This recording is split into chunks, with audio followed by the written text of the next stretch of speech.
Thank you for checking in right here. This is Cubs Postgame Live, presented by America's oldest brewery. That's right, Yuengling at your service. He's Cliff Floyd, I'm Cole Wright, and these are the Toronto Blue Jays who just took 2-3 at Rogers Center from the Chicago Cubs. When the Cubs were in prime position to go out there and win themselves a ball game, they now fall to 5-7 in the month of August and 50-12 when they score first. Not exactly how they drew this one up, so it's time for us to dig in. That's right. This is Cubs Postgame Live. As always, from our Circa Sports Illinois studios, I'm Cole Wright. That's Cliff Floyd. And Cliff, 12 games in the month of August. 6 games, I tell you. The Cubs 0 with runners in scoring position. If you want to win ball games, you have to play a little pepper. You can't just sit back and wait on that long ball. Well, I think it's more of, what you're doing in the situations when you get the opportunity. Can't punch. Well, you can't punch out. You just can't strike out, and especially when you look at the at-bats that they're having in these situations.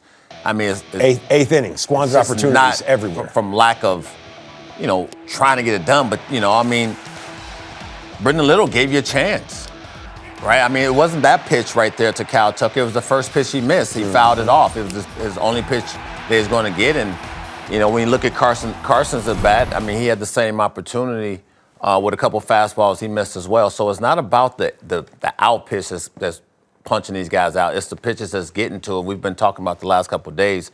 But, when you not going to come through a run scoring position, you're going to come up short, and that's what they've done. Does it get you fired up just a little bit that not only did they not produce with runners in scoring position, 6 strikeouts today with runners in scoring position? If there's one thing that is not going to advance a runner, it's a punch-out, Cliff. Yeah, well, listen, when you had Happer up, he gave you a gift.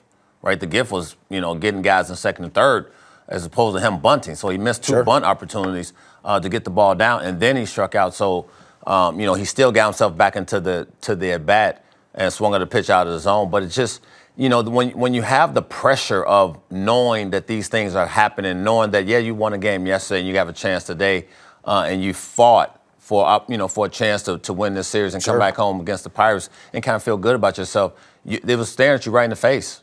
Right, you whiffed, and we've seen that. But I think it's all about the pressure of what we've been talking about the last few days. Everybody's trying a little too hard. Just play baseball. Yeah, I mean it is baseball, but it's more of the pitch selections that. I mean we've seen this. We've seen these guys swing at better pitches and run scoring position and put that pitcher behind the 8 ball as opposed to them. It seems like when they get opportunities, they're feeling the pressure of it's 2 outs when there's no outs and it's staring at you in the face to steal this win on the road. It seems like the approach is just a little bit different. Even some of the swings are different. You see a lot of front sides flying open, not a lot of barrels that are getting right to the baseball and driving the ball up the middle. You've seen a lot of pop flies and just a lot of, I wouldn't say lazy play, but lazy fly balls. Not what you're used to seeing, especially when this team was so good in the beginning of the year, being able to hit line drives. Well, the one thing I've always been, taught and I know is, I mean, when you got guys on third base with less than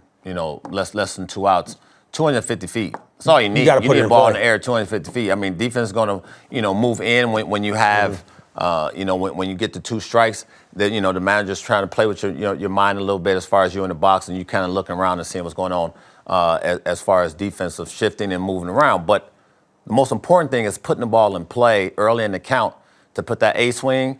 Get the job done and keep it moving. That's what you're trying to do.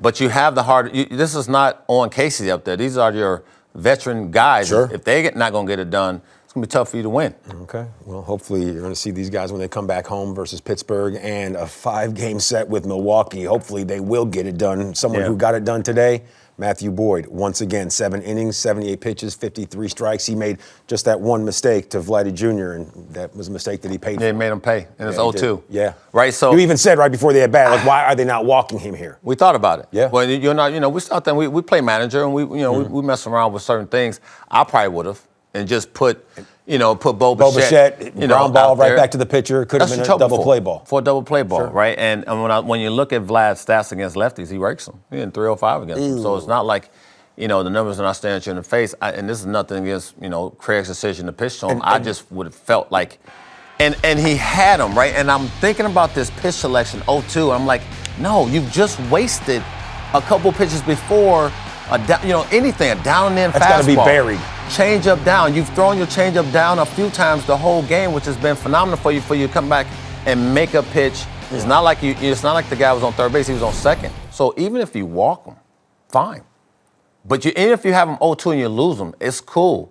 You might have to come out the game. I get it, but when you look at the pitch selection right there, I mean, it's Matthew Boyd on the season, hitters are hitting 183 runs in scoring position. You go, well, that's not small sample size, not a lot, right? But the league average is 166. So when it's not far off, it's just telling you it's very hard to hit with 2 strikes. I get it, but if you hang a pitch like that in that situation, it's not coming back. No. It just ruins, and it's happened a couple times with him this season.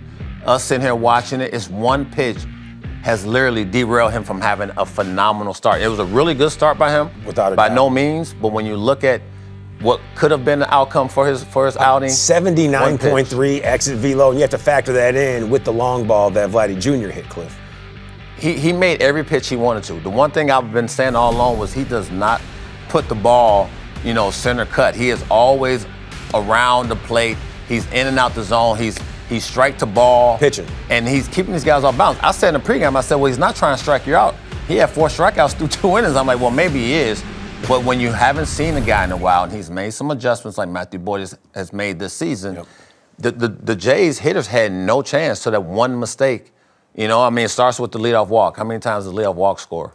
It's just the nature of the game. It 113% of the time. Yeah, it's bad. But, it was still in a position where you had one of the best hitters in the sport, 0-2, and I would have wasted at least 2 pitches to see if I can get him to chase, at least 2. And then if I lose him, like I said, cool. I'm going to move on to Bichette. I don't know if you're going to bring in a righty to face Bichette or whatever the case may be, what Craig's going to do, but I still would have felt like I'm not giving him that pitch. And I know he wasn't trying to throw that there, but out the hand, it looked like it was going to be around the plate for him to drive the ball possibly to right field. He's so strong. He was able to one-hand that thing That's what he is. out of the ballpark for a 2-run home. Okay, and on the flip side, Max Scherzer, he was out there looking like prime Pat Henkin, prime Roger Clemens. He was certainly out there having the Cubs scratching their heads walking back to the dugout. What did you see from Scherzer today? Well, I mean, he trusted his fastball early, and then he went to his secondary stuff. Where I think he was 0-0 fastball heater, and then he went to that, later in the game. But when you look at him elevating the fastball and being able to get these guys at the top of the zone, his velocity sort of ticked up a little bit from 93 to 95 mid-game. But, I mean, Matt Boyd went toe-to-toe. Confidence will do that for you, won't it? Oh, of course. I mean, he's had it his whole career. He doesn't care about lesser velocity. That's the one thing about, future Hall of Famers. They still trust. They're not trying to reinvent the wheel. They still trust they can get guys out. And, when you look at his day, that's why they signed Max Scherzer. Yeah, pitching with conviction. That's what you saw Max Scherzer, despite that dip in velocity. He goes out there and he still pitches like he's 97 to 99, doesn't he? Yeah, well, the one thing that the Cubs did do was they caught on quick and was like, hold on. And they had hard contact early in the game. Yeah, when you think about it, they jumped on it. They just think, nothing fell. They played good defense behind them. But if you looking at how they went about their game, the Cubs, they made in-game adjustments to them for sure. I mean, Michael Busch made an in-game adjustment. 0-0 curveball, he goes out, he bridges them, and then Happer comes up and hits a changeup off the wall. So they made the in-game adjustments. Mm-hmm. It was just not enough when they needed it. Yeah, don't make excuses, make adjustments. That's what the Cubs did. However, they weren't able to run through the tape north of the border versus the Toronto Blue Jays in Game 3 of that 3-game set. And the biggest issue seemed to be hitting with ducks on the pond. Runners in scoring position and 6 strikeouts. Like Cliff and I said, that's never going to get it done. Here now to skipper Craig Counsell with those woes with ducks on the pond. Yeah, I mean, the inning started off well. We created, nothing against Scherzer. Hit some balls well, but ultimately nothing. And then, we just didn't get the job done. Simple as that. Both starters were really rolling. Just what did you see from Boyd and Yeah, I mean, both guys were attacking the zone. Matt was awesome. I mean, there wasn't hard contact. Essentially gave up one hard hit ball today. I think it was the right pitch, probably just the wrong location. Left, over too much of the plate. Scherzer was, ahead he was lots of strikes. Both guys were lots of strikes.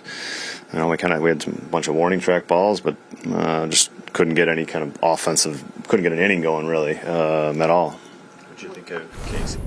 Well, warning track balls, you need those to be a front row in the bleacher balls. Yeah, Bruce Levine always keeping us posted. The Cubs have dropped 3 straight series for the first time in 2025. Yikes. Never good news. Thanks for that update, Bruce. In the meantime, there's still more to come right here on Cubs Postgame Live. We're going to show you some moving pictures, plus hear from that man, Matthew Boyd. 7 innings, 2 hits, 2 earned runs, and a 2-1 loss. It was a tough one. More Cubs Postgame.